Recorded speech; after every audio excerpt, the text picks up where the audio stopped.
प्रथम मु भद्रकवासी पाखे ऋणी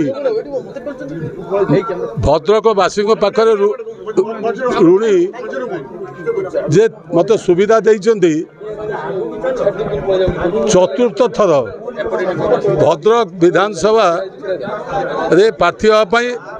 एवं मु चिरकृतज्ञ माननीय मुख्यमंत्री नवीन पट्टनायक पाखे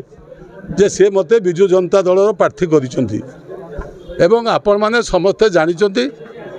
जदिओ 15 वर्ष पर चतुर्थ थर मुझे निर्वाचन को लड़ुची किंतु पूर्व मुझे 3 थर विधायक भद्रक विधानसभा निर्वाचन मंडल थी भद्रकवासी मोर परिचय सृष्टि कर राजनीतिक परिचय प्रथम निर्वाचित हवा 1990 मसीह विजु पट्टनायक समय पुणी मंत्री हवा ये कम भाग्यर घटे से मु विजु बाबू पाखे ऋणी जनता दल पाखे ऋणी विजु जनता दल पाखे ऋणी तेणु लोक समर्थन अच्छी बोली आज मु सप्तम थर निर्वाचन लड़िया को जाऊँ शुणु प्रत्येक निर्वाचन में जब विकास न होता जनसाधारण आमको भोट दियंते नहीं बा निर्वाचन मंडली आम जीति पारतु नहीं किंतु आपण जो कथाटी बारंबार विभिन्न समय पचारुंट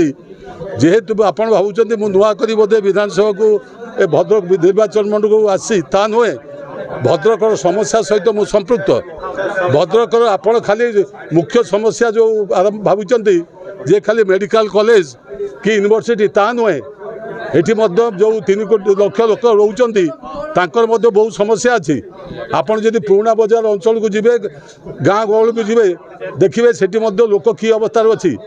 युवकों निजुक्तिर आवश्यकता अच्छी म्युनिसिपालिटी ड्रेनेज सिस्टम विकास कर अच्छी